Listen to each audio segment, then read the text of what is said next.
8 taon na ang nakalipas, umupa ako ng isang bakanteng lupa sa boundary ng syudad, nagtayo ng gasolinahan, nagsimula sa wala, isang liblib na istasyon na walang pumapansin, ginawa kong pinakamataas sa benta sa buong lugar.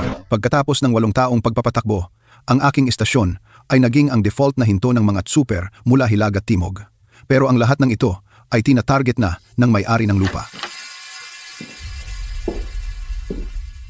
Kaju, abala ka ba? Oo. May kailangan ka ba, Mr. Jiang? Ganito iyon, ang kontrata natin sa pag-upa, hindi ba malapit nang matapos? Oo, 1.5 buwan na lang. Sasabihin ko sa iyo, kailangang tumaas ng kaunti ang upa sa susunod na taon. Magkano ang itataas? Maganda ang presyo ng lupa ngayon, at napakaganda ng lokasyon ng lupa kong ito. Ang 500,000 upa mo kada taon ay sobrang mura, 2 milyon, hindi naman kalakihan, di ba? Mr. Jiang, ang 500,000 upa kada taon sa lugar na ito para sa industriya ay pinakamataas na. Hindi ba masyadong malaki ang dagdag na 2 milyon? Hindi malaki. Sasabihin ko sa iyo, kung hindi dahil sa 8 taon mong pag-upa, direkta kong hihingin sa iyo ang 3 milyon. Sa buong labas ng syudad, ang lupa ko lang ang may permit para sa gasolinahan. Ito ay nag-iisang resource na ganito. At dahil sa lupa kong ito, malaki ang kinita mo sa mga nakaraang taon. Di ba? Ang paghingi ko sa iyo ng 2 milyong upa ay respeto ko sa iyo. Kung ayaw mo, maraming nakapila na gustong umupa. Ito na ang sabi ko. Kung ayaw mong umupa, pagkatapos ng kontrata, umalis ka. Ang lupa kong ito ay hindi mawawalan ng uupa. Bakit hindi ka nagsasalita? Nakapag-isip ka na ba ng mabuti? Bibigyan kita ng 3 segundo. Kung pumayag ka, mag-sign tayo ng bagong kontrata.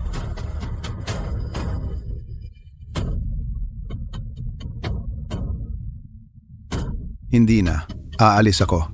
Sa loob ng 2 linggo, tiyak na aalis ako. Isipin mong mabuti. Kapag umalis ka, masisira ang negosyo mo. Naisip ko na. Sige, may paninindigan ka. Tandaan mong ibalik sa dati ang lugar ng mga tangke. Kung may masira, babayaran mo.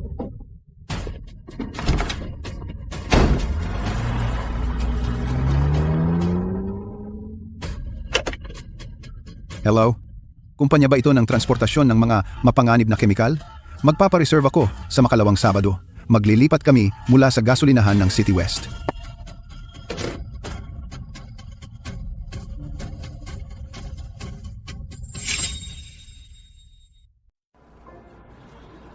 Kuya Joe, lilipat ka na ba ng istasyon? Talaga?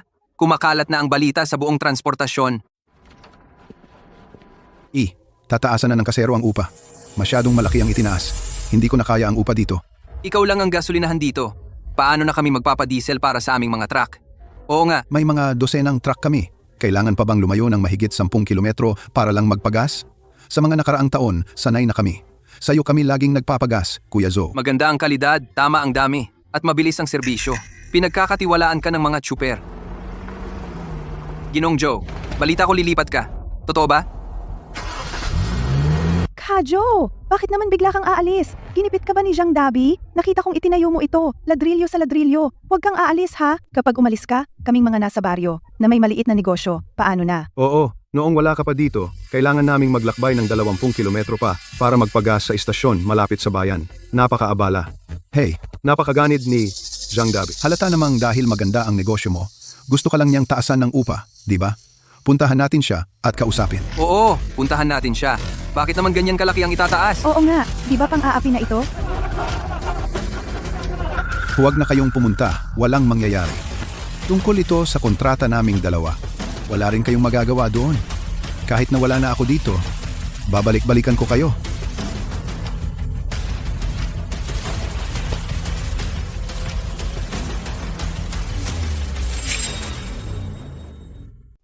Sir Sun, tingnan mo ang lokasyong ito. Katabi mismo ng National Highway 308. Araw-araw, maraming truck ang dumadaan. Pumipila sila para magpagasolina. Tingnan mo mismo ang dami ng sasakyan.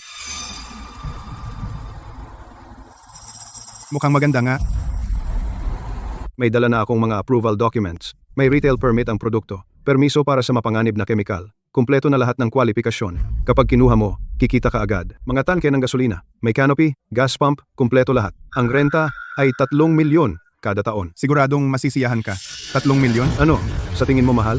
Sasabihin ko sa'yo, yung dating tenant. Alam mo ba kung magkano kinita niya sa isang taon? Ano ba yung rentang yan? Kung hindi ka kukuha, Ang galing. Kukunin ko. Pwedeng magbayad ng down payment ngayon na. pero, Sir Son, ang lupa ko, minimum na 3 taon ang renta. Sige, magpapadala na ako ng pera sa'yo ngayon. Sige, huwag kang mag-alala. Negosyong siguradong kikita, walang talo. Ano yon, Laoju? Sasabihin ko sa'yo ang magandang balita. Na-rent na ang lupa. 6 na beses ang taas kumpara sa presyong binigay ko sa'yo. Isang bagsak na bayad ang isang taong renta. Sa loob ng 2 linggo, dapat linisin mo ang istasyon. Sige, naiintindihan ko.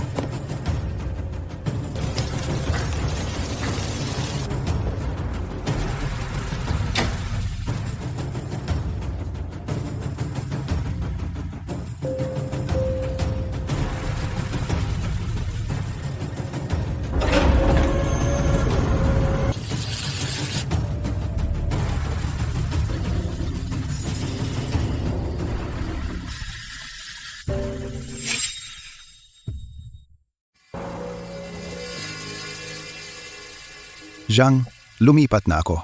Nasa fire hydrant ang susi.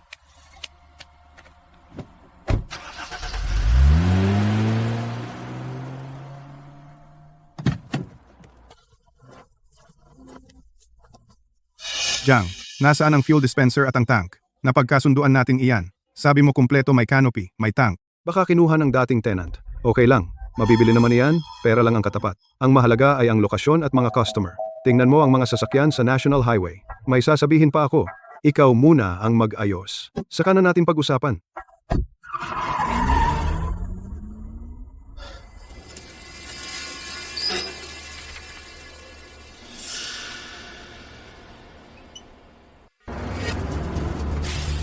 Uy, nasaan si Amo Chow? Ikaw ang bagong tenant? Oo, ako ang bagong tenant. Narito na ang diesel mo. Pirmahan mo. Sandali, hindi pa ako handa. Hindi pa tapos install ang fuel dispenser. Ikaw ang bahala diyan. Ang trabaho lang namin ay maghatid ng diesel sa iyong istasyon. Hindi ito maaapektuhan dahil hindi ka handa. Ang transportasyon ng lahat ng aming sasakyan. Noong naroon pa si Amo Chow, maayos ang pagbomba at pagbaba ng langis. Inilagay ko na ang langis sa storage area. Ikaw na ang bahala.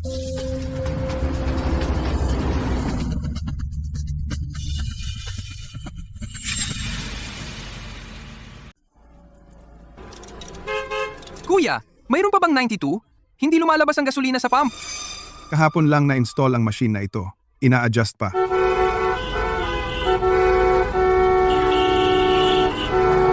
Anong nangyari sa bagong gasolinahan? Pumila ako ng 40 minuto para magpagas.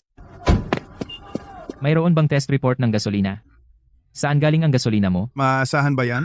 Hindi pa ako nakakuha ng test report. Sino ang magpapakarga kung walang report? Kung masira ang makina, ikaw ang magbabayad. Kuya, naghihintay ang mga sasakyan ko para magpa-diesel. Hindi pa rin nakapagpakarga. Lahat ng sasakyan ko ay natigil sa tabi ng kalsada. Mayroon namang gasolina sa imbakan, pero hindi ko mapatakbo ang pump. Pwede bang bumalik si Ginoong Tsu? Mas maganda nung nandito pa si Joe. Ayos na ayos ang pamamalakad niya. Ngayon, napakagulo na. Kasalanan iyon ng walang pusong landlord. Si Zhang Dabiao ang nagtulak kay Joe para umalis.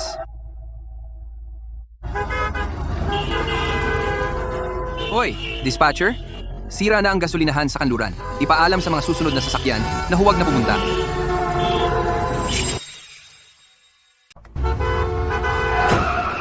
Hoy! Hoy! Hoy! Bulag ka ba? Marunong ka bang magmaneho? Hoy, huwag kayong magpadalos-dalos. Mag-usap tayo ng maayos. Sino ka ba? Huwag kang makialam. Ikaw ba ang namamahala dito? Oo, ako nga. Yung mga truck at pila sa gasolinahan mo, malaking abala na sa trapiko ang mga sasakyan at lampas na sa itinakdang layo ng safety zone para sa mga delikadong kemikal. Naglabas na kami ng abiso para sa pag-aayos. Pakiusap, ayusin mo ito agad.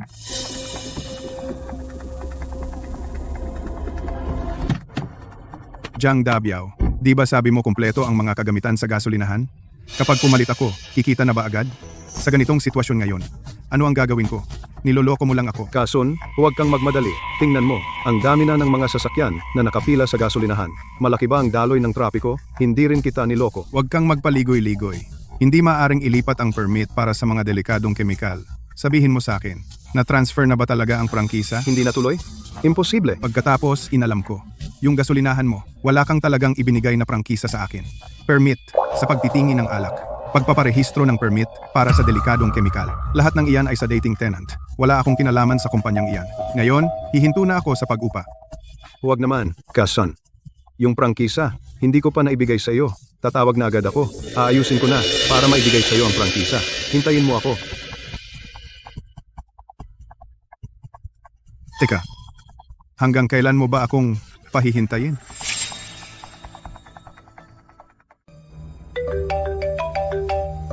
Uy, Joe, bakit mo dinala ang fuel dispenser at ang tangke ng gasolina noong umalis ka? Ang mga iyon ay nakakabit sa lupa. Nabasa mo ba ang kontrata natin sa pag-upa? Nakasaad ba doon na sa iyo ang mga iyon? Fuel dispenser, tangke, tubo, at level gauge. Aparato sa pagbawi ng singaw. At ang generator na naka-install sa silid ng kuryente. Lahat iyon ay personal kong mga gamit. May problema ba? Sige, sa iyo na ang mga iyon.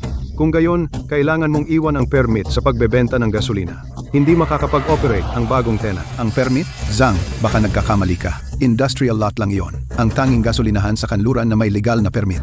Ginamit ko ang sarili kong kumpanya. Pumunta ako sa mga tanggapan ng komersyo, emergency, at bumbero sa probinsya. Sa bawat departamento, ang mga administratibong permit na inaprubahan.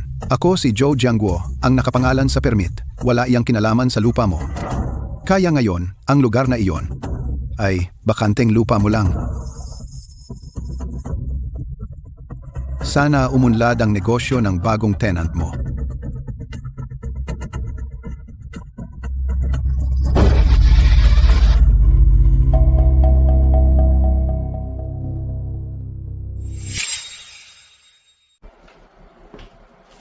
Son, huwag ka munang mag-alala. Hayaan mo akong mag-isip. Hayaan mo akong mag-isip. Tiyak may paraan. Madali mong sabihin. Kanina lang, ang PetroChina at ang Sinopec City, tumawag sa akin ang kanilang tagapamahala ng pakyawan. Sabi nila, wala talaga sa lupaing ito. Kahit anong pinoprosesong produktong petrolyo, IT STIN, na impormasyon sa pagpaparehistro para sa wholesale. Son, huwag ka munang mag-alala. Tiyak na nagkamali ang kumpanya ng langis. Nagkamali? Ikaw yata ang nagkamali. Sabi nila, ang legal na entity, ang permit para sa mapanganib na kemikal, at ang permit para sa tingiang produktong petrolyo.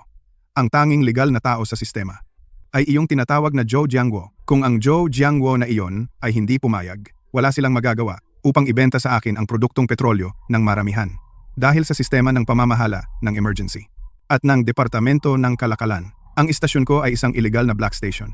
Wala akong tunay na karapatang magpatakbo.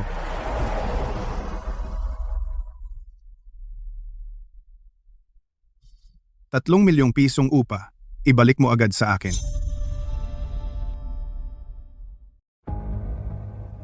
Son, hintayin mo ako. Bukas, makikipag-ayos ako sa kanila. Proseso lang ito. Kalokohan. Akala mo ba 3 taong gulang ako? Akala mo ba hindi ko alam? Malinaw na sinabi ng mga autoridad hanggat hindi kinakansela ni Joe Jiangguo at hindi nagpapalit ng address. Hindi na maaaprubahan ang lugar na ito. Pangalawang pribadong gasolinahan na may parehong laki. Ito ay pandaraya. Alam mo ba? Gumamit ka ng negosyong wala naman para dayain ako ng isang taong upa. Ibalik mo ang pera. Ngayon na agad. Ibalik mo sa akin lahat ng pera ko. Hindi na ako magrerenta. Ikaw na ang bahala sa basurang ito. Son, mag-usap tayo ng maayos. Bibigyan kita ng 3 araw. Ibalik mo sa akin ang upa, ng buo at walang bawas. Kung hindi, tignan natin. Son, ang kontrata ay may pirma, puti at itim. Kung ikaw ang sumira sa kontrata, kukunin ang deposit. Deposit? Naglakas loob ka pang banggitin ang kontrata? Naniniwala ka bang kukunin ko ang kontrata at isasakdal kita sa korte para sa pandaraya? Tatawag din ako ng pulis. Oo, tatawag na ako ng pulis ngayon.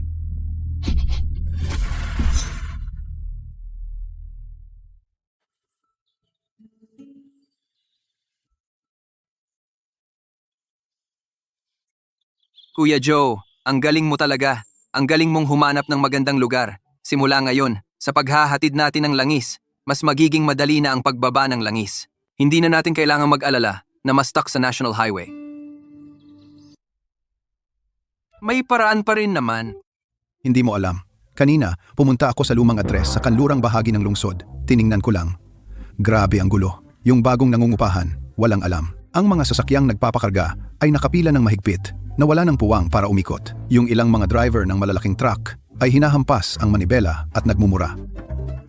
Talaga? May nagsabi na may nasira raw na takip ng gas tank. Natapon ang gasolina sa sahig. Sobrang lakas ng amoy. Amo Joe, ang ganda ng bagong istasyon.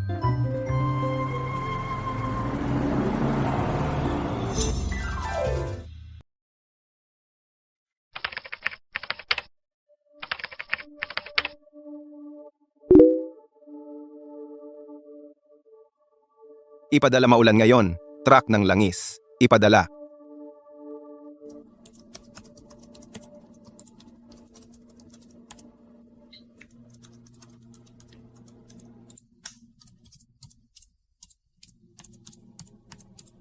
Tatlong tao, isang malaking orange, alay para sa Guangxue.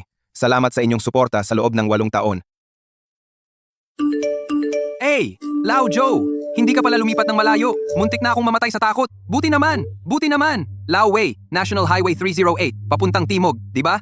Lao Wei, mas malapit na yan sa aming convoy. National Highway 360, Nian City South Avenue. Kung si Lao Lai ay galing sa labas, dadaan na lang para isabay si Lao Wei. Amo Joe, pupunta siya bukas ng maaga. Amo Joe, pupunta na. Si.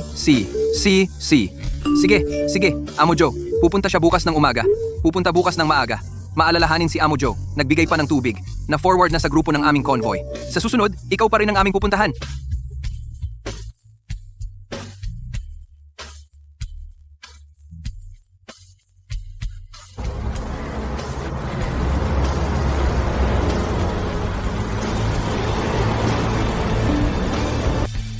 Haha. Ang ganda ng bagong istasyon.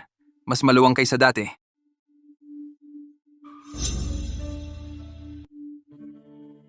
Itinago niya na ang gasolinang ito ay walang permit para sa mga produktong petrolyo at walang sertipiko para sa mga mapanganib na kemikal. Hindi ba ito pandaraya? Ginoo, kailangan ninyong hatulan ito para sa akin. Noong tumitingin ako ng lupa sa ahente. Sa advertisement na inilagay niya ang gasolinahan ay may kasamang mga dokumento kita agad at deposito. Hinihiling ko na agad niyang ibalik ang 300 piso para sa 2 araw na bayad at bayaran ang mga pila ng sasakyan para sa nawalang oras. Nagbayad ako ng mahigit 6,000 piso. Tumanggi siyang magbayad kahit 1 piso. Sinabi pa niya na ako daw ang may kasalanan dahil hindi ako marunong mag-manage. Ako. Wala kang ang permit para mag-operate. Paano ako magpapatakbo? Mr. Zhang, di ba? Tungkol sa mga isyu na inireklamo ni Ji Sun, totoo ba?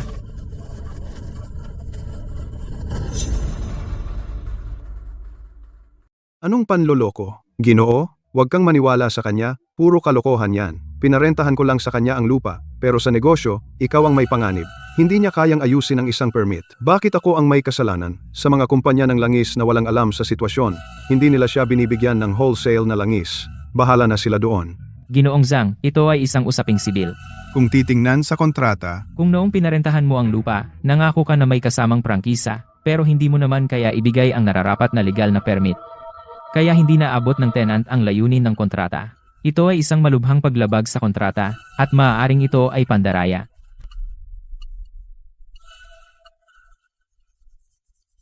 May karapatan siyang humingi ng buong refund, at mag-claim ng karampatang kompensasyon.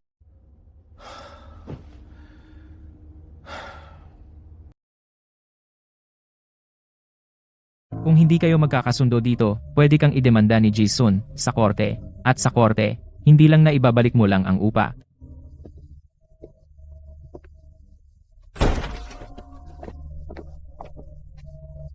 Sino ang namamahala dito? Ako nga. Dahil sa magulo mong pamamahala sa buong lupain nagdulot ng maraming mabibigat na truck ng langis at mga nakapilang sasakyan na bumara sa kalsada ng bayan. Malubha ng nilabag ang batas trapiko at mga regulasyon sa mga mapanganib na kemikal. Naglabas na kami ng abiso sa pagwawasto at multa. Multang 50,000 at dapat bago mag-alas 12 ngayong gabi ay dapat mong alisin ang lahat ng mga sasakyang nakaparada ng mali sa harap at ang mga natapong langis ay linisin ng lubusan. Kung hindi, ipapahila namin ang mga sasakyan bukas. Lahat ng gastos ikaw ang sasagot bilang may-ari.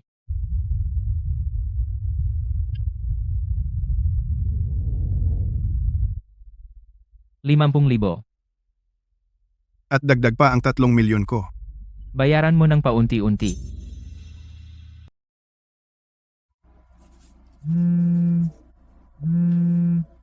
Uy, Joe! Ako ito, si Zhang. Joe, sa wakas sumagot ka na. Iligtas mo ako. Zhang, may kailangan ka ba sa ganitong oras? Joe, mali ako. Alam kong mali talaga ako. Hindi ko dapat tinaasan ang upa mo. Na 1.5 milyon. Hindi kita dapat pinalayas. Bumalik ka na? Okay? Ipapaupa ko pa rin sa iyo ang lupa. Hindi na ako magtataas ng upa. Sa dating 500,000 na lang. Hindi, 300,000 na lang. Okay? Zhang, nagbibiro ka yata. Yung magandang lupa mo, hindi ba? Naupahan na sa halagang 3 milyon? Nag-text ka pa nga sa akin para sabihin? Ang bagong umupa ay nagbayad ng 1 taon na upa ng sabay-sabay. Aalis na siya. Isinama niya ang mga tao at hinarang ako sa loob ng bahay. Pinilit akong ibalik ang pera at ang multa mula sa Bureau of Emergency Management. At ang mga driver na iyon, ang hinihingi nilang kompensasyon sa nawalang trabaho. Kung papayag ka lang na bumalik, kung ibabalik mo lang ang permit para sa refined oil, ibalik mo ito. Masusolusyonan ang gulo na ito. Maawa ka na lang sa akin, pare. Sir Tsang, ang isang matanda ay dapat magbayad para sa kanyang kasakiman. Noong una, binigyan mo ako ng 2 linggo para linisin ko ang istasyon at umalis. At ikaw ang may kumpiyansang nagsabi na hindi mahirap arkilahan ang lugar na ito. Sabi mo, nakinabang ako sa iyo. Ang aking gasolinahan, abala ako araw-araw. Wala akong oras para ayusin ang gulo na iyon para sa iyo.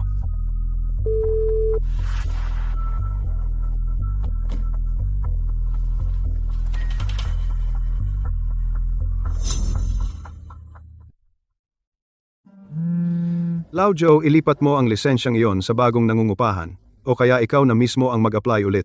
Isang set ng lisensya. Ibigay mo na ang slot na ito. Kuya Zhang, mukhang hindi mo pa rin naiintindihan. Ang plano ng paglalagay ng mga retail outlet ng petrolyo ay batay sa pangangailangan ng transportasyon sa kalsada ng probinsya at sa mahigpit na pagkalkula ng daloy ng sasakyan sa lugar. Isang nakaplanong lugar at sa loob ng 5 kilometrong radius mula rito, talagang hindi papayagan ang pangalawang parehong uri na lisensya para sa pribadong gasolinahan. Ang bago kong gasolinahan ay nasa lupa mo, sa kahabaan ng National Highway, 3 kilometro patimog. Ibig sabihin, ang lupang iyon mo ay hinding-hindi na magiging posible na magkaroon ng gasolinahan dito. Tungkol naman sa transfer fee na nakuha mo, itabi mo para pambayad ng multa.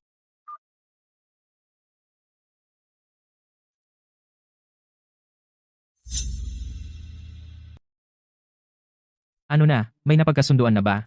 Kung wala nang ibang solusyon, pakiusap, ibalik mo na agad sa harapan ang upa at ang deposito kay Mr. Son. Ikaw ang may kasalanan sa gulo na ito, malinaw. Kung hindi mo ibabalik, mapipilitan kaming gumawa ng aksyon. Dapat kasama ang 6,000 ibinayad ko na kabayaran sa driver dahil sa nawalang oras, ibalik din. 6,000. Peras ko iyon. Ibabalik ko sa inyo. Mawawalan na lahat ang pera para sa pag-aaral ng anak ko sa ibang bansa.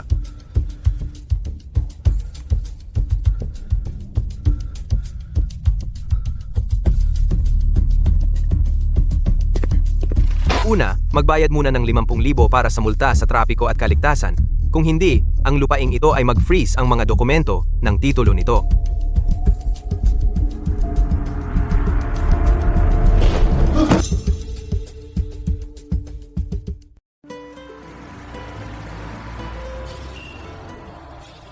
Ang dami mong sasakyan na naghahatid ng langis ngayon, Sir Chu.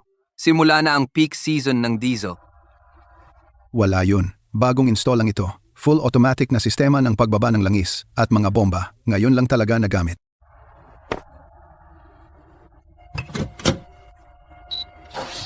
Langis, magpagas.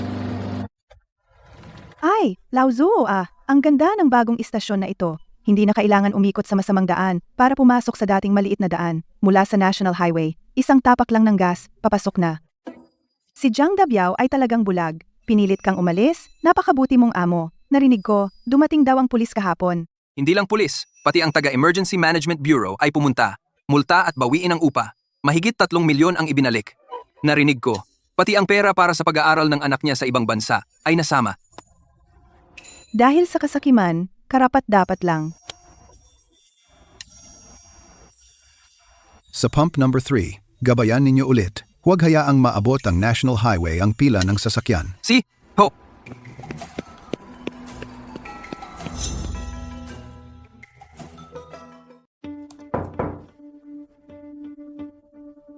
Tagapangulong Wang, anong hangin po ang nagdala sa inyo? Maupo lang po kayo. Medyo marami po akong trabaho ngayon. Pasensya na po kung hindi maayos ang pagtanggap. Ginoong Joe, masyado kang magalang.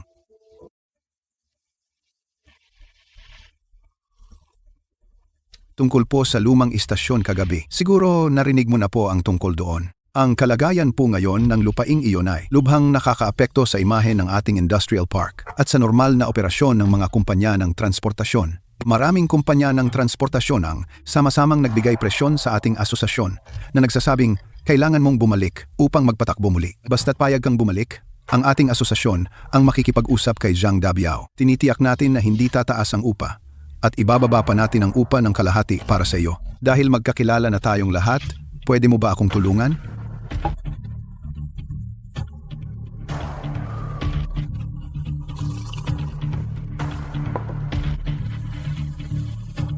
Tagapangulong Wang, ano po sa palagay ninyo ang aking istasyon ngayon?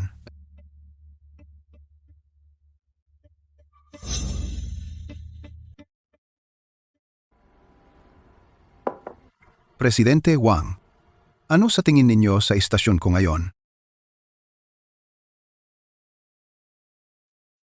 Maluwang at maliwanag. At ang mga kagamitan ay pinakamoderno. Tama iyan. Ang tao ay umaakyat sa mataas. Ang tubig ay dumadaloy sa mababa.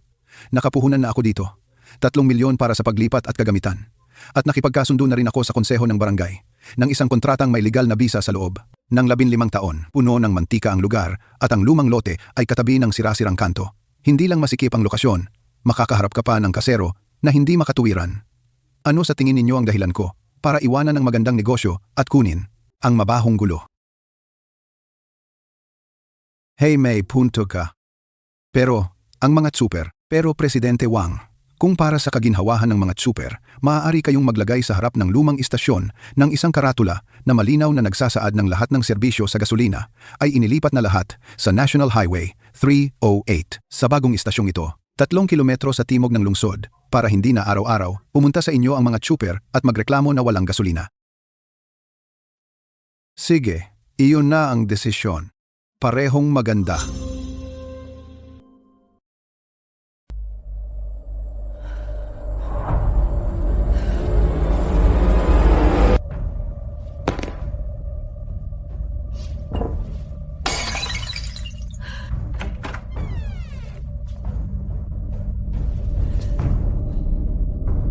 Tanga ka, ang galing mo. Makinig ka, Xiulan, yung nangungupahan ng hindi makatuwiran. Gusto ko lang kumita ng mas malaki sa upa.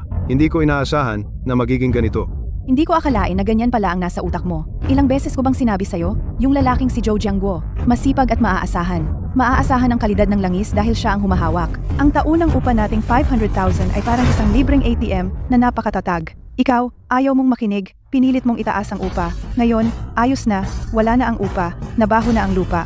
Wala na rin ang pera para sa pag-aaral ng anak natin. Iyan ang resulta ng gusto mo.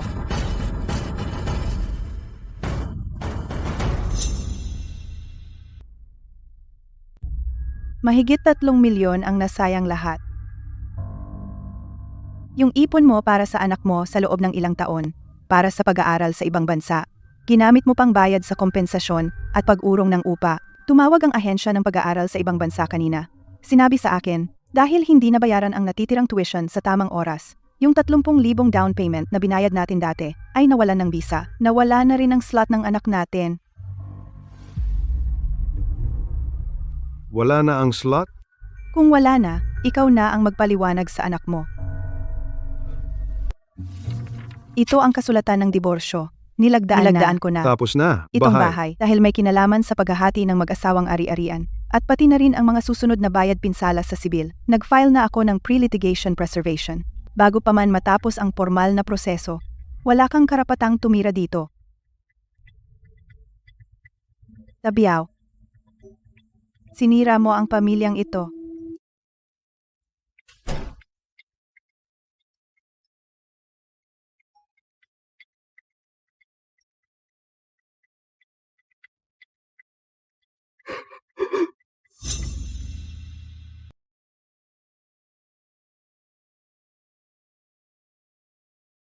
Sir Chu, Yung regular na supplier ng diesel ng fleet namin. Dumating na ba yung diesel na pinapakarga namin? Nasa tangtiga na. Nasample na at ipinadala na sa testing. Ito ang report ng quality inspection. Lahat, pasado. Na-transfer na ang payment sa langis sa kuwenta ng kumpanya. Sige. Sir Chang, ang lupa mo ay namarkahan na ng sentro ng kalakalan ng lupa at yamang lupa bilang high risk. Nagreklamo na yung tenant mo sa contract fraud. At ngayon, ang buong industrial park community alam na ang lupa na iyon ay hindi pwedeng gawing gas station.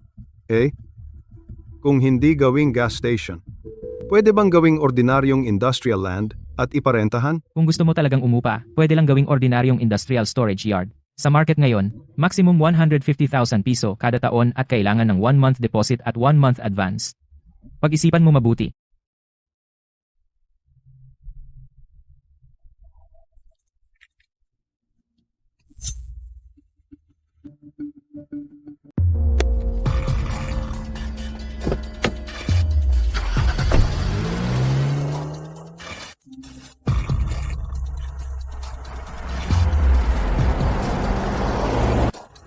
Bakit ba? Bakit dito ako iniwan ng lahat? Wala akong lahat. Samantalang si Zhou Jiangguo naman ay umaasenso.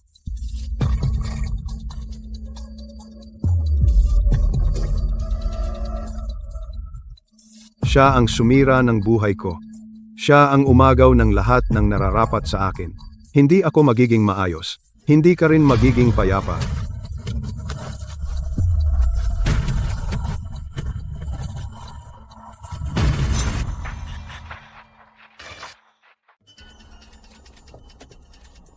Super Chow, tulungan mo lang akong magsabi sa grupo. Sobrang dali lang. Diyan, anong ibig sabihin nito? Sabihin mo na lang na masyadong mura ang langis niya. May kaibigan ka sa refinery. Alam ang sikreto. Hindi ko na kailangang turuan ka pa.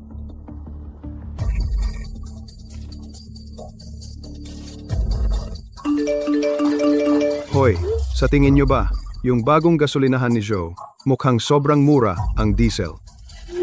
hindi ba maganda na mura? Jiao, anong ibig mong sabihin?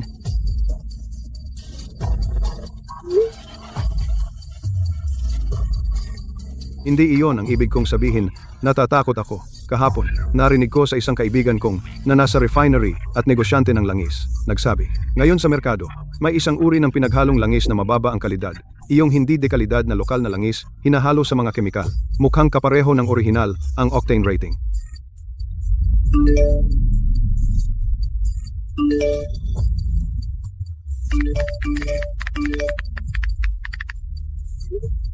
Nagpapaalala lang ako sa inyong lahat.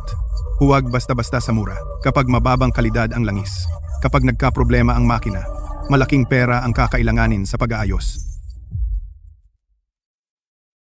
Lalo na kapag naglalagay ng diesel sa malalaking truck. Madaling sumabog ang makina o masisira ang silindro. Pinapaalala ko lang sa inyo, huwag kayong magpadala sa mura lang. Yung dalawang nagbobomba ng gasolina na inupahan niya, ang babata pa nila. Chill de labor na ba yan? May kontrata ba sila? At may insurance pa? Baka para lang makatipid, pagsasamantalahan nila ang mga kawawang bata.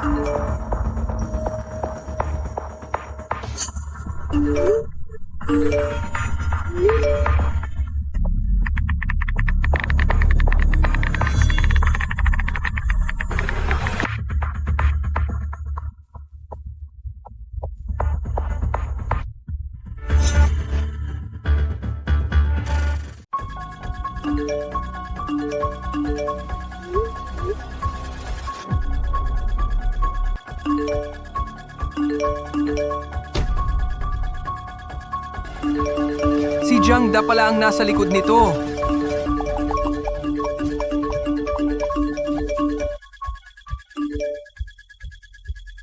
Palayasin sina Lao Jiao at Jiang Da.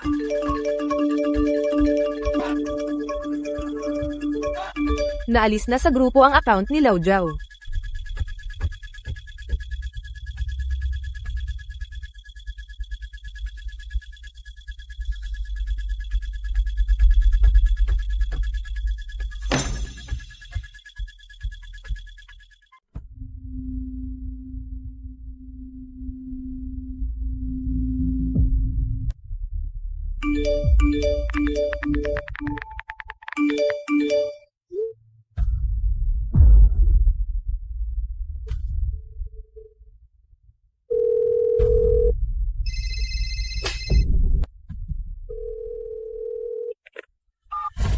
Kumusta? Si Ginoong Zhang Dabiao po ba ito? Kami po ay mula sa istasyon ng pulis Chengxi. May nagulat na umano'y sangkot ka sa panggugulo at paninirang puri sa negosyo. Pumunta ka agad sa istasyon para makipagtulungan sa investigasyon.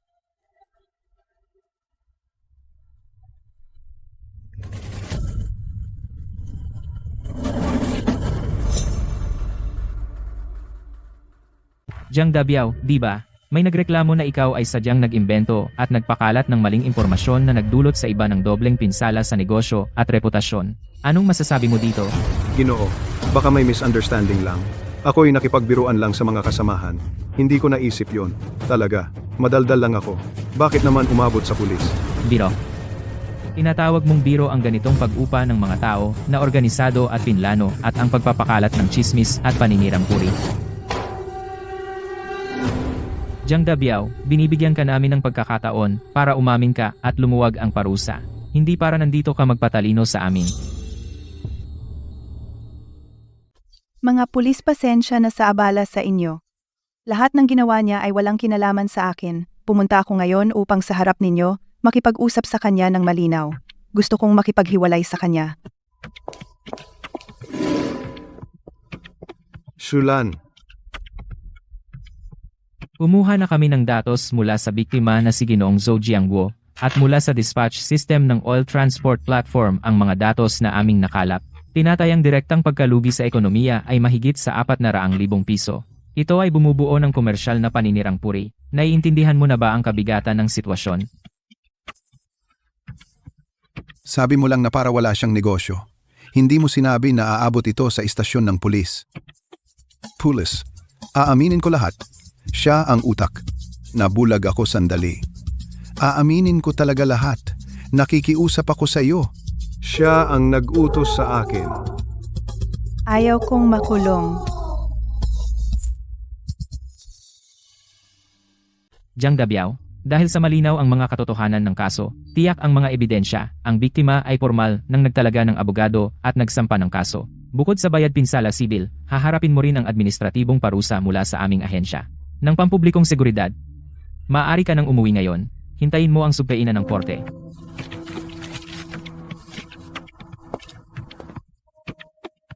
Ginoong Joe, napakakumpleto at malinaw ng iyong kadena ng ebidensya. Mula sa pananaw ng batas, ang kasong ito mayroon tayong 100% na tsansa na manalo.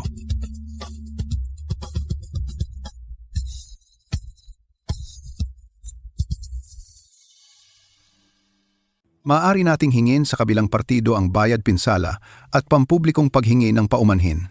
Batay sa listahan ng mga pinsalang ibinigay mo, iminumungkahi kong ang halaga ng ating kahingian ay itakda sa 100,000 piso, Attorney Wang, hindi pera ang pinakamahalaga.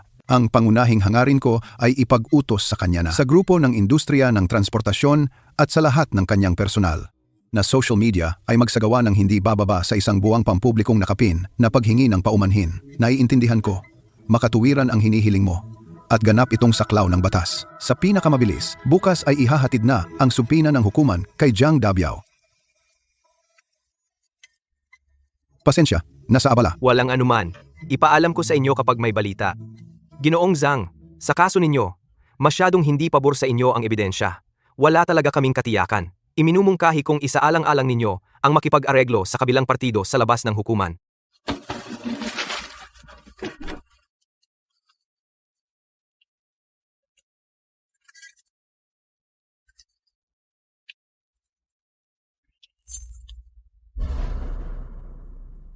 Tingnan mo, yun ang nagkakalat ng chismis. Ang sama ng ugali niya. Sakim siya, hindi makontento. Gusto pa niyang sirain ng iba. Nabalitaan ko, hiwalayan na siya ng asawa niya. Buti nga sa kanya. Pero, pinilit niyang manakit ng iba. Eto na ngayon.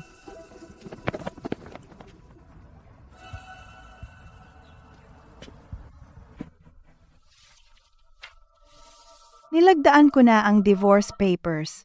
Pasuyo na lang na ipadala sa kanya. At ang bahay na ito, dahil may kinalaman sa paghahati ng aming pinagsamang ari-arian at sa kanyang mga susunod na civil settlement, nag-apply na ako ng prelitigasyon preservasyon. Bago pa namin matapos ang divorce proceedings, wala siyang karapatang tumira muli.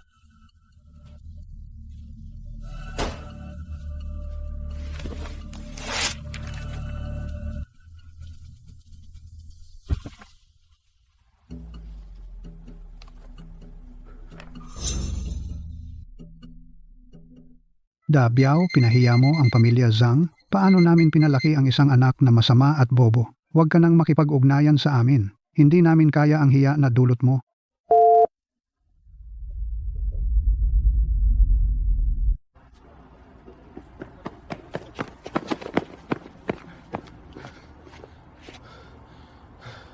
Lao Zhou, nakikiusap ako sa iyo.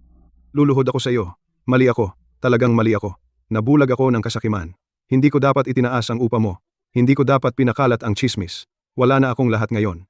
Hihiwalayan na ako ng asawa ko. Nawala na ang pagkakataon ng anak ko na mag-aral sa ibang bansa. Tinalikuran na ako ng mga magulang ko. Pakiusap, magpatawad ka. Pumunta ka sa pulis. Pumunta ka sa hukom. Pwede mo na ba akong patawarin?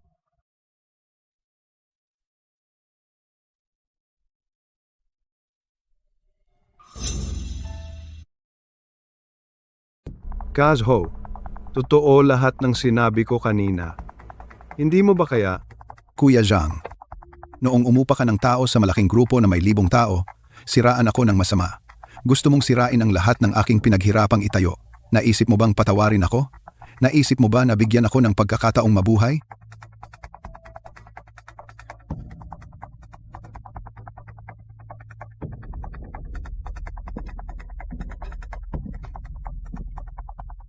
Umuwi ka na. Magkikita tayo sa korte.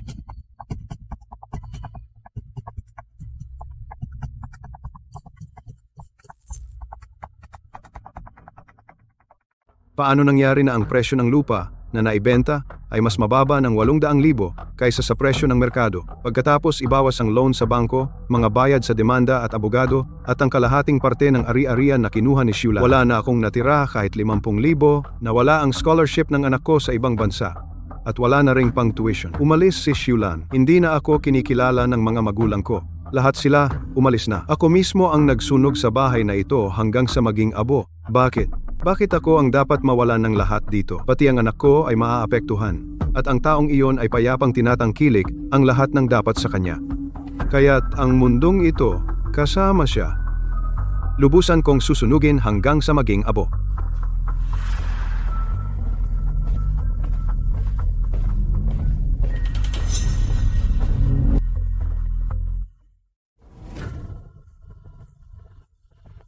Gusto kong bumili ng 2 malaking lata ng gasolina at saka mayroon ba kayong binebentang lata ng gasolina at bomba ng gas dito sa istasyon nyo?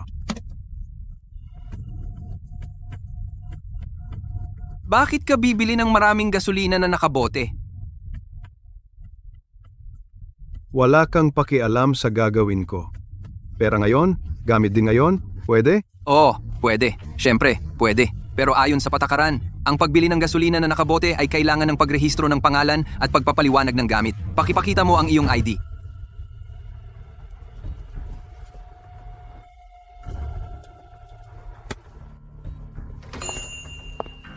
Amo, gusto kong bumili ng ilang bagong mga lighter at isang rolyo ng matigas na lubid. Sige, kukunin ko na para sa iyo.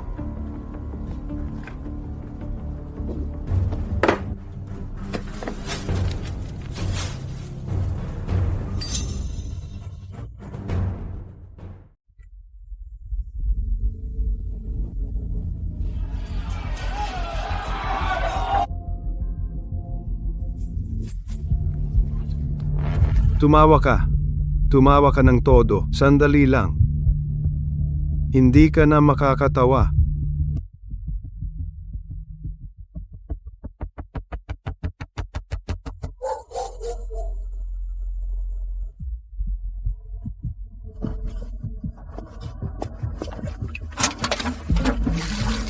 Zhou Jiangwo, bumaba ka na para samahan ako.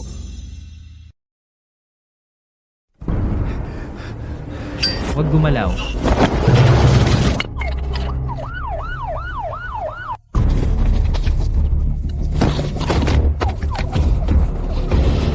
Na-control na. Pulis! Nandyan ang nagsunog. Bitawan ninyo ako.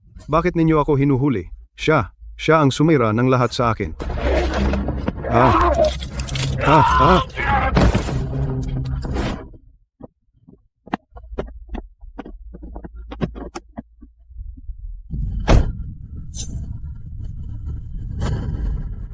Lao Zhou, masama ang kalagayan ko. Ikaw rin, masama rin ang kalagayan mo. Sisiraan ko ang bagong gasolinahan mo. Gagawin kitang walang-wala. Sabay tayong pupunta sa impyerno.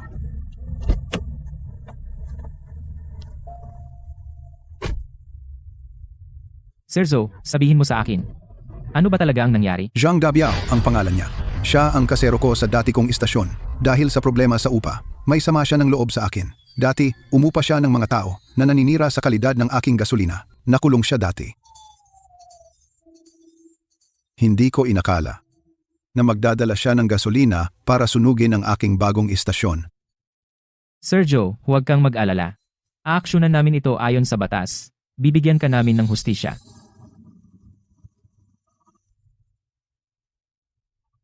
Lao Joe, basta't ligtas ka, iyon ang pinakamahalaga.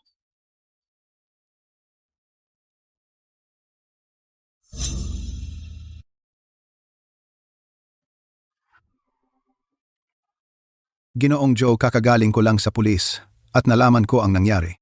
Okay ka lang ba? Wala. Natapon lang ang gasolina sa sahig. Pero hindi naman nasunog. Kailangan lang linisin ang lugar na may gasolina. Buti na lang okay ka. Si Zhang Dabiao, narinig ko na dati ang mga chismis niya. Hindi ko inaasahan na ganito siya kasiraan ng ulo. Ginoong Joe, noong una ko sa'yo inupahan ang lupa, nakita ko na masipag ka at maaasahan at matapat kang tao at napatunayan na hindi ako nagkamali sa'yo. Ang isang mabuting nangungupahan ay mas mahalaga kaysa sa lahat. Kapitan, hindi ito problema mo. Si Zhang Dabiao ang dapat managot. May kinalaman ito sa akin. Ang lupa ay inupahan ko sa'yo at may nangyari sa'yo sa aking lupa. Hindi ko pwedeng baliwalain. Isang bagay lang ang hiling ko. Anuman ang mangyari, dapat manatili ka rito at magpatuloy sa negosyo. At ipatatawad ko sa iyo ang isang buong taon na upa. Salamat po. Sa huli, ang akusadong si Zhang Dabiao, dahil sa personal na alitan, sadyang nagdala ng gasolina at pumasok sa delikadong lugar upang magsunog, ay hinatulan si Zhang Dabiao ng 8 taong pagkakulong at inutusan siyang bayaran ang mga biktima ng kabuuang halagang 150,000.